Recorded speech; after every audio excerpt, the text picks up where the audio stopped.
I'm going to do it in an Afrikaans accent. Why South Africa? You're in South Africa. I'll tell you why in a second. Let me just bring us back in from this commercial break. You ready? Okay. I'm going to do it like it's my show. South Africans, right. rate his accent. Right, you ready? Here we go.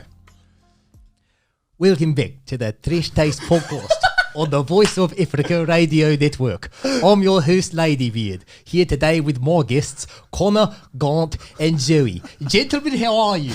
That's actually really good. Thanks, man.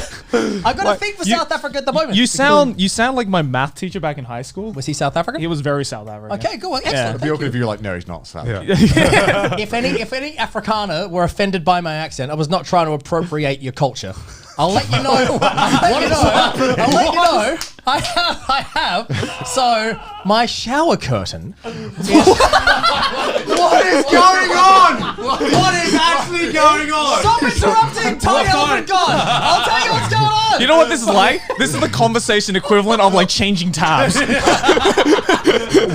have been like completely drunk for episodes, so we're easier to follow than this. What is going on? Ladybeard's shower curtain. Okay, talk about your shower curtain. Is a very badly produced map of the world. Okay. So when I was buying shower curtains from whichever shower curtain dispensary I was buying from, right? Probably wasn't Amazon because I'm too old. So I bought the cheapest one, and it was this very poorly produced map of the world. Okay. Right? And it's like the borders are in the wrong places, the colors of the countries bleed over the borders, things are spelt wrong, and one of the things it does is on a country, it does not highlight the biggest city or the capital city. It highlights some other city. Just some random the other city. cities are left out. Right. So, for instance, in Australia, I think in Australia they managed to get Canberra. So that was right. Well, at least they got the capital. Yeah. In Japan, it's Sendai. And no other city. Right. And then all right. So how does that lead to your Afrikaans accent?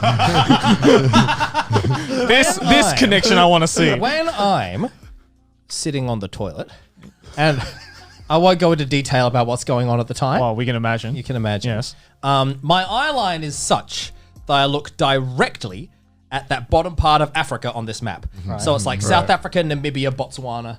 Right. And on the South Africa, because it's a dodgy map, there's no Cape Town, there's no Johannesburg, but there is Bloemfontein. Okay. Which is just some random town. Bloemfontein. Firstly, it's fun to say.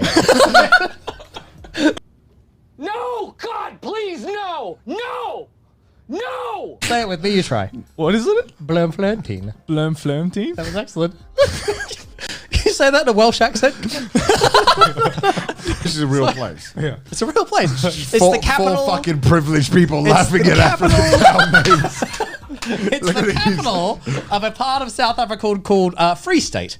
Okay. Bloemfontein is the capital of that. Biggest city / capital of Freestate. And that's everyone who's watching this from Bloemfontein is like, what's so funny? And Bloemfontein is what I look at when I'm sitting on the toilet. Taking shit. Okay. And so for that reason, I did some research on Bloemfontein. Okay. And now my boom is South Africa. So that's why you did the Afrikaans accent. That's why I did the Afrikaans accent. And you can call me, I don't know an Afrikaner surname. What's a common Afrikaner surname? You're asking as if I know. Durtenfort. You can call me Ladybeard Durtenfort from here on in. It's pronounced Bloemfontein, literally blooming fountain, nicknamed the City of Roses. It is in fact the capital of South Africa, one of three, the 7th largest city in South Africa.